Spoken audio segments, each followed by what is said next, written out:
बिस्मिल्लाहिर्रहमानिर्रहीम। अस्सलाम वालेकुम स्टूडेंट्स, आज जो टॉपिक हम डिस्कस करने जा रहे हैं उसका नाम है रेजोल्यूशन ऑफ फोर्सेस। ठीक है, लास्ट लेक्चर में हमने ये सीखा था कि कैसे हम दो या दो से ज़्यादा फोर्सेस को ऐड कर सकते हैं, जमा कर सकते हैं, और फिर दोनों को कंबाइन करने से उसका एक रिज़ल्ट आया था जो कि एक सिंगल फोर्स की शक्ल में मौजूद था। इस टॉपिक में हम क्या करेंगे, हम एक सिंगल फोर्स को दो में तकसीम करेंगे। ठीक है, यानी कि एक फोर्स के हमने कंपोनेंट बनाने हैं। अब कंपोनेंट क्या होता है? कंपोनेंट कहते हैं हिस्सों को, पार्ट्स को, टुकड़ों को कहा जाता है कंपोनेंट्स। ठीक है जी, तो पहले तो हम इस टॉपिक की डेफिनेशन की तरफ आते हैं कि रेजोल्यूशन ऑफ फोर्सेस एक्चुअली होता क्या है। तो ये देखें बेटा, इसको हम डिफाइन कैसे करेंगे। Splitting up a force into two mutually perpendicular component is called resolution of forces। यानी कि इसमें क्या किया जाएगा, स्प्लिट किया जाएगा, तोड़ा जाएगा एक सिंगल फोर्स को into two mutually perpendicular component. यानी कि ये कंपोनेंट कौन से हैं? ये म्यूचुअली परपेंडिकुलर हैं, आपस में इनका जो ताल्लुक है, जो इनकी जो डायरेक्शन होगी वो अमूदन होगी।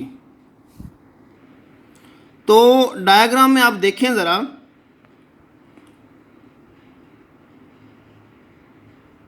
डायग्राम के अंदर बेटा आप डिस्कस करेंगे इसमें कि हमारे पास एक फोर्स यहाँ पे मौजूद है। एक फोर्स है जो कि एक्ट कर रही है एक्स और वाई के दरमियान। ठीक है, अब देखिए एक सिंपल सी बात है बेटा कि आपके पास, हम किसी बॉडी पे एक फोर्स लगाते हैं और हम अपवर्ड फोर्स लगा रहे हैं, इट मीन हम वाई एक्सिस के अलोंग फोर्स उस पर लगा रहे हैं। तो क्या होगा, बॉडी मूव करेगा अपवर्ड डायरेक्शन में, और इसी तरह से सम टाइम हम हॉरिजेंटल यानी कि अर्थ सरफेस के पैरेलल फोर्स लगाते हैं, तो वो बॉडी वाई की जानिब छोड़ के किधर मूव करेगा, एक्स की जानिब मूव करेगा। ठीक है, जिधर हम फोर्स लगाते हैं बॉडी नॉर्मली उसी जानिब मूव करता है।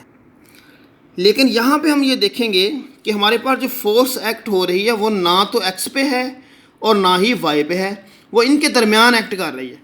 ठीक है, और ये एक्स के साथ कोई एंगल बना रही है। तो बेटा इसको समझने के लिए हमें इस फोर्स के दो कंपोनेंट बनाने पड़ेंगे जिनका नाम होगा परपेंडिकुलर कंपोनेंट। ठीक है बेटा, फोर्स का वो हिस्सा जो एक्स के अलोंग वर्क करता है, एक्स के अलोंग काम करता है या एक्ट करता है, उसका नाम होगा एफ एक्स। और इसी तरह से जो वाई के अलोंग काम करता है उसका नाम क्या होगा, एफ वाई।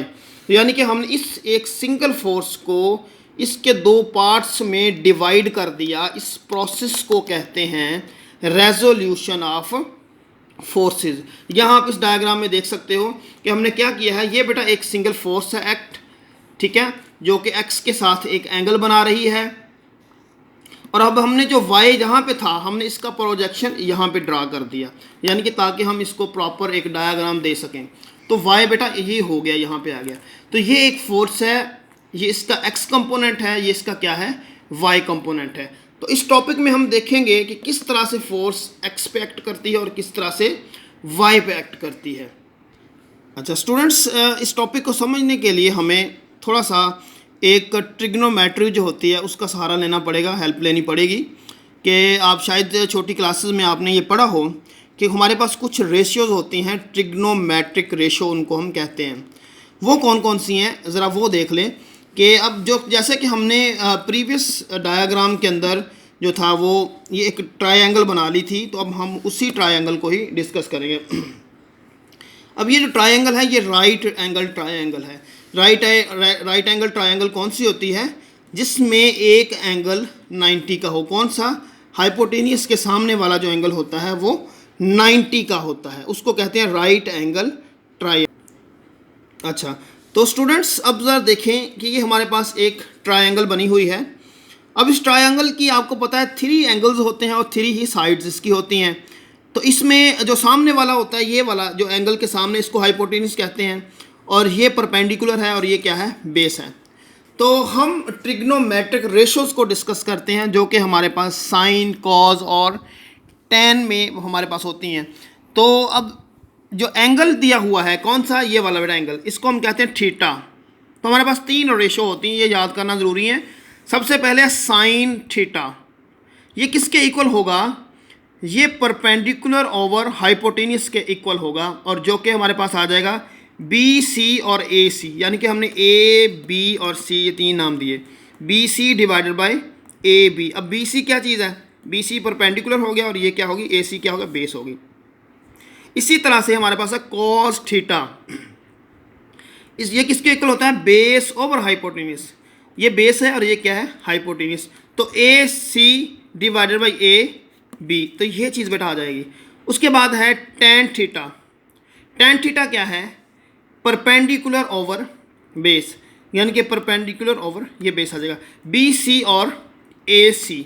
तो अब ये जो रेशोज हैं ये हमें हेल्प करेंगी फोर्स के परपेंडिकुलर कंपोनेंट को फाइंड आउट करने के लिए, क्योंकि हमारे पास फोर्स तो है लेकिन उसके परपेंडिकुलर कंपोनेंट हम फाइंड नहीं कर सकते, तो उसके लिए हमें इन रेशोज़ की ज़रूरत होगी।